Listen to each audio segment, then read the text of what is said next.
Allez, place à présent à regard croisé. Ce soir, nous allons parler essentiellement des États-Unis. Joe Biden, dont la victoire a été confirmée par le Sénat, mais une victoire confirmée sur fond de violence au niveau du Capitole.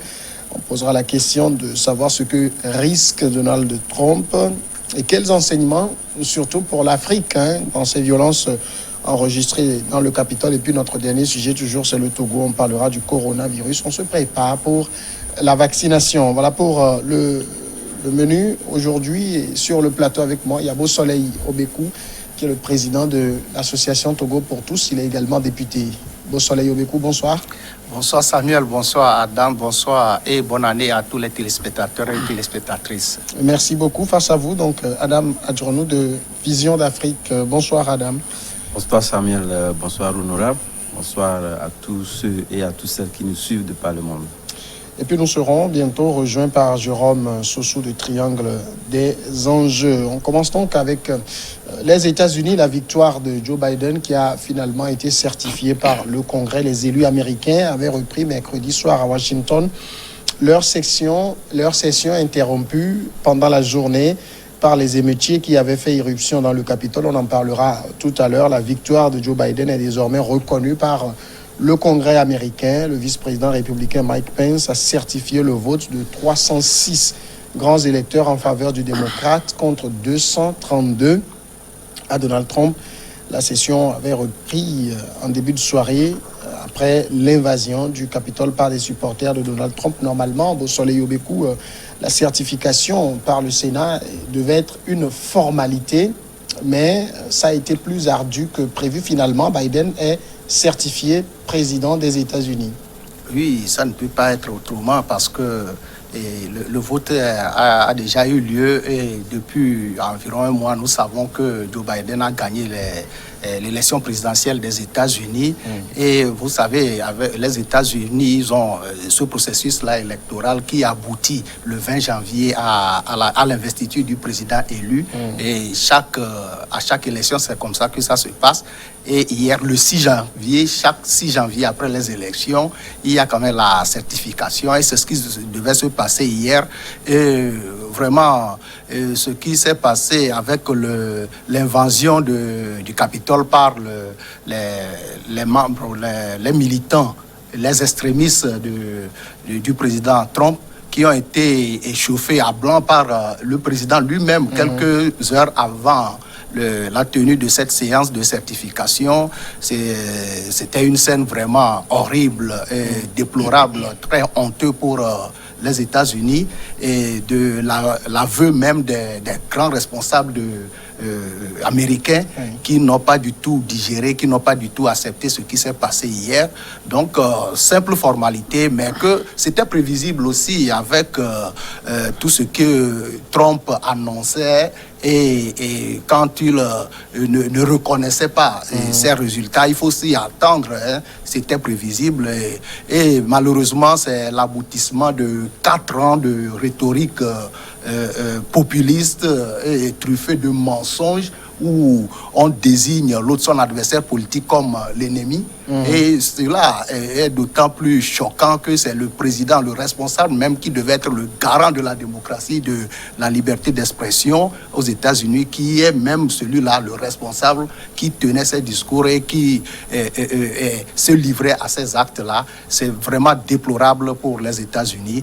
Et c'est des scènes à éviter. Et malheureusement que ça a fait le tour du monde et il y a eu beaucoup de réactions, surtout des réactions contre ces manifestations. Aucune réaction, c'est ce qui me réjouit, aucune réaction même du camp même du président Trump n'a été en faveur du président Trump et des manifestants et qui ont osé défier, qui ont osé même, et je peux le dire, oser fouler, bafouer même ce lieu sacré de la démocratie, le temple de la démocratie des États-Unis. Ça ne s'est jamais produit comme ça. Et dire que c'est à ce 21e siècle qu'on on assiste à ces actes-là, c'est vraiment déplorable pour les États-Unis. D'accord. En tout cas, le processus de certification, il faut peut-être l'expliquer, ça s'apparente à ce qui se fait chez nous ici avec les résultats provisoires et puis les résultats définitifs que donne la Cour constitutionnelle. C'est un acte qui ne remet pas fondamentalement en cause les résultats des urnes. Mais quand on voit un peu le scénario qui s'est déroulé, on pouvait se dire que Donald Trump espérait pouvoir compter peut-être sur le Congrès hier pour renverser les choses. Oui, et d'autant que c'est le vice-président qui préside le Sénat. Voilà. Naturellement, c'est vrai que Donald Trump, dans sa proposition, avait voulu en réalité faire montrer à la face du monde qu'il y avait une autre façon de pouvoir faire la lecture des choses. Parce que les États-Unis, l'une des plus vieilles démocraties au monde, trois siècles de démocratie. C'est vrai qu'il y a eu des contestations par le passé. Lorsqu'on fait un peu la lecture de la vie politique des États-Unis, certes, il n'est pas le tout premier président d'ailleurs même qui conteste les résultats aux États-Unis, contrairement à ce que les gens peuvent laisser présager. Il y a eu des présidents qui ont contesté, sauf qu'ils ne sont pas arrivés aussi aux extrêmes, comme ce que nous constatons aujourd'hui au niveau de Donald Trump. Et c'est vrai, cela a suscité réellement des regards de part du monde, le monde. Parce que de bout en bout, Donald Trump a déroulé entièrement, disons, une politique de non-reconnaissance de cette défaite-là. Il n'a pas concédé jusqu'au jour d'aujourd'hui cette défaite-là. Et également, lorsque nous voyons un peu le résultat tel qu'il était serré, Donald Trump, comme je le disais tantôt, voulait en réalité réécrire peut-être le cours de l'histoire. En voulant forcément, il y a eu donc cette interceptation de conversation qu'il a eu, voulant forcer la main à un certain nombre de grands électeurs à pouvoir donc lui être favorable. On ne sait pas si réellement au niveau des constitutions cela pouvait être facile ou carrément pourrait se faire. Voilà pourquoi moi je me disais que les grands analystes en fait s'attendaient. C'est vrai que il y a matière à pouvoir donc contester cette attitude de Donald Trump, mais au-delà de ça, est-ce que cela n'interpelle pas encore, disons, l'opinion ou carrément de revoir encore la structuration de cette démocratie-là, pouvoir réellement empêcher à tout président de pouvoir donc aller à ces extrêmes-là, parce que c'est une scène ubuesque que servent les États-Unis à la face du monde entier. Et lorsque vous voyez les réactions, c'est vrai que ces réactions-là ont été unanimes et contre Donald Trump, mais également vous allez constater que le contenu de ces réactions-là ne sont pas contraires à ce que la plupart de ces dirigeants-là professent au niveau des États africains. Et je pense qu'une grande démocratie comme les États-Unis n'aurait pas quand même descendre si bas. C'est vrai. Je ne dis pas que ce que nous faisons, on ne peut pas jeter fondamentalement du discrédit ou carrément stigmatiser forcément nos institutions ou carrément la démocratie qui se fait chez nous en Afrique. Mais au-delà de ça, je pense que ce soit en Europe, cela, on a forcément des leçons à tirer, mais cela interpelle à pouvoir réellement voir la structuration, parce que de bout en bout, ça voudrait dire quelque part que il y a beaucoup de variables à rajouter encore à cette vieille démocratie, parce qu'il y a beaucoup de tests qui ne sont pas écrits. La pratique, elle est coutumière, donc on a tendance à pouvoir donc compter sur la bonne foi des présidents qui sont, la variabilité des présidents qui sont élus. Mais c'est sans compter avec fondamentalement des gens à la poursuite de Donald Trump qui sont prêts à vouloir quand même passer outre cette tradition-là, à vouloir dire que ce ne sont pas des traditions écrites et par conséquent, ils sont contestables.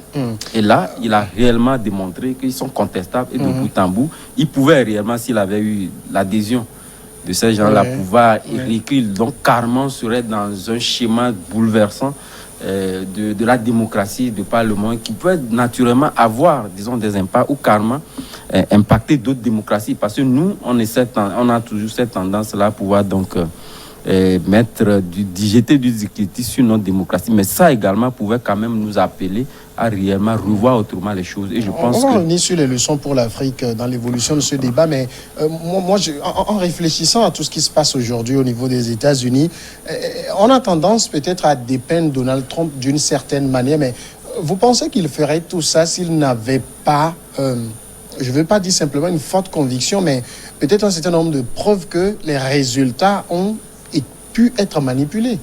Non, pas du tout. En suivant bien le processus, Et Donald Trump savait, peut-être avant les élections, il clamait déjà que ces élections seraient entachées de fraude. Et il avait déjà annoncé qu'il n'allait même pas accepter les résultats de ces élections lorsque ces résultats ne seraient pas favorables en sa faveur. Donc, déjà, c'est Donald Trump, quand on analyse même le comportement même de ce personnage-là, il faut savoir qu'on arrive à déduire que vraiment, ce n'est pas moi qui le dis, beaucoup d'observateurs le disent, c'est quelqu'un qui ne pense qu'à lui seul. Il ne pense qu'à lui seul et qui est quand même dans une logique de pouvoir refaire l'histoire des États-Unis autrement, et aussi qui porte une certaine aspiration de ceux-là, des conservateurs, une aspiration conservatrice de l'extrême droite même des États-Unis. Et il a surfé sur le fait que de la xénophobie, entre guillemets, et même le racisme de certaines couches des États-Unis, et pour pouvoir arriver au pouvoir. Donc, vous savez, il est du parti républicain qu'on qualifie de conservateur, et il a été à l'extrême. Et vous allez voir que depuis son avènement au pouvoir, le parti républicain était divisé. Il y a ceux-là qui étaient derrière Trump, qui le soutenaient par calcul politicien, et d'autres qui carrément étaient en déphasage avec lui, qui ne le suivaient pas et qui soutenaient quand même la démocratie américaine et qui n'étaient pas d'accord avec cette manière de faire de Donald Trump. Et vous allez voir que tout le monde entier, il était quand même difficile de trouver des amis ou des adeptes de la politique de Donald Trump, si ce n'est que les conservateurs qui sont arrivés au pouvoir dans certains pays comme le Brésil, et pour ne citer que cela, que le Brésil. Et après, le truc là, le monsieur est dans le déni même de cette façon de faire, des bonnes manières, de la démocratie, de la liberté même. Quelqu'un qui, avant même les élections, disait que s'il ne gagne pas, c'est qu'on l'a volé. Oui. Donc, déjà, vous allez voir que ce n'est pas une conviction en tant que telle qu'il défend, mais c'est que le monsieur veut le pouvoir, et le pouvoir pour le pouvoir. Et il a montré, et pendant la campagne en 2016, il a commencé par tenir certains propos, et malheureusement ou heureusement, il est arrivé au pouvoir, mais étant président, il devait quand même avoir une certaine retenue, mais il a continué. Et ça a permis de diviser complètement les Américains. Et aujourd'hui, on a vu hier ce qui s'est passé, et je crois qu'il sera quand même très, très, très difficile qu'on puisse réconcilier ces Américains-là. Mais heureusement que ceux-là, même beaucoup qui suivaient Donald Trump dans cette aventure-là, hier, ont vu qu'il est allé trop et il est allé à l'extrême, et les gens se sont désolidarisés de lui, et aujourd'hui il est complètement isolé. Et c'est en ce sens qu'il faut vraiment apprécier cette démocratie des États-Unis. Hier, ce qui s'est passé, les gens de par le monde réagissaient en parlant de la fragilité de la démocratie. Il y a certains États dictatoriaux qui ont même profité pour titiller un peu les États-Unis en parlant de la fragilité de la démocratie des États-Unis. Mais hier, moi, les images m'ont choqué. Mais en revanche, j'ai trouvé que, par ce qui s'est passé hier, que la démocratie américaine est une démocratie très forte. Vous avez vu que après la perturbation, la certification a été perturbée, et après la suspension d'au moins 3 heures de temps, les élus ont été unanimes de revenir continuer cette certification-là pour montrer à ces perturbateurs que la démocratie des États-Unis est plus forte que tout le monde, est plus forte que tout.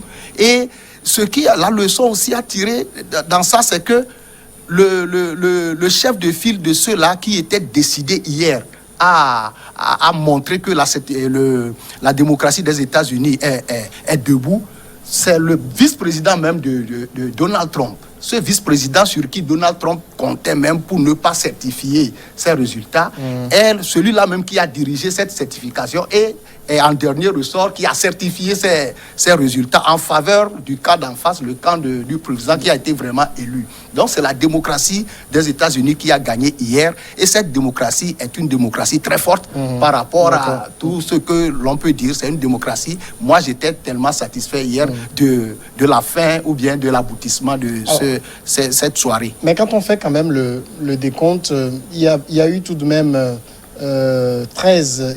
Au départ, il devait y avoir 13 sénateurs qui allaient s'opposer donc à la reconnaissance de la victoire. À la fin, ils étaient 6. Il y a Ted Cruz du Texas et puis Josh Hawley du Missouri qui sont même restés jusqu'au boutiste. On a également d'autres élus de la Chambre basse, au moins 120, qui se sont opposés. Ça montre quand même qu'il y a une frange d'élus qui épousent la ligne trumpiste.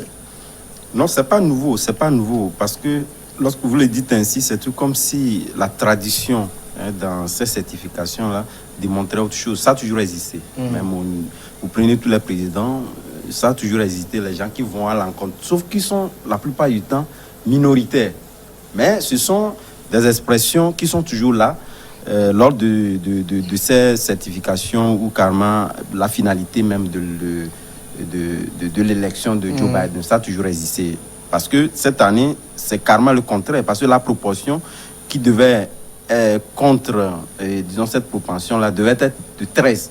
Et si nous remontons en réalité l'échiquier, même au niveau de Donald Trump, avant même sa certification, je pense que cette proportion était toujours maintenue.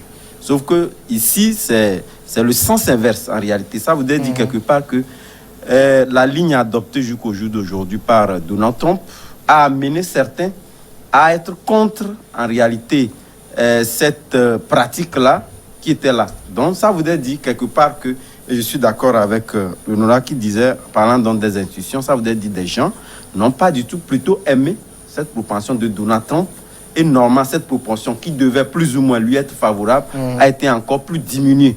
Donc, du coup, je pense que ce sont les institutions au niveau des États-Unis qui ont beaucoup plus gagné. C'est vrai que la plupart, pourquoi cela étonne que les gens estiment que vous l'avez dit tantôt, c'est justement parce que cette infime proportion n'est pas pour la plupart du temps exprimée. On ne sait pas la plupart du temps de pouvoir donc dégager cette proportion-là pour montrer réellement que quelles que soient les élections, quelle que soit l'exemplarité des élections aux États-Unis, il y a toujours de ces trous-flecs qui ont toujours existé. Et ça, c'est la tradition au niveau des États-Unis. Mais aujourd'hui, je pense que Donald Trump, aujourd'hui, s'est réellement trompé de pays, de personnages, des institutions, etc. Sinon, je pense que également, sa tradition est contre un peu l'idéologie des républicains. C'est vrai qu'il a eu quand même à marquer l'histoire, puisque lorsque je le disais tantôt, lorsque nous prenons, disons, la proportion de voix gagnées par Donald Trump dépassait de moins même ce que Barack Obama a pris pour gagner les élections aux États-Unis. Ça voudrait dire que sa politique est assez épousée. Sauf que il y a eu quand même des propensions qui sont à l'encontre un peu, surtout parce que nous étions quelque part dans un monde qu'il faut forcément réécrire. Et les gens ont tendance à pouvoir dire que vraiment Donald Trump était trop allé aux extrêmes et que par conséquent, il faudrait réellement que nous retrouvons la ligne directrice ou avoir une nation assez forte qui puisse réellement incarner ce gendarme ou incarner, disons, le cours du monde. Et c'est pourquoi Donald Trump a eu quand même à perdre les élections. Sans quoi, la ligne de conduite de gouvernance de Donald Trump n'est pas autant contestée par les Américains. Et ça, je pense qu'à l'avenir, cela devait normalement... nous parlons des leçons qui vont forcément arriver, mais je pense qu'aujourd'hui, comme je le disais, fondamentalement, il faudrait que parmi les leçons, qu'on puisse quand même revenir à pouvoir donc mieux structurer, parce que ce sont ces genres de cas, qui font ressortir un peu des faiblesses des institutions, des faiblesses des institutions créées et qu'il faille fondamentalement compléter pour avoir une ligne de conduite assez forte. Première pause et on revient continuer avec toujours les États-Unis.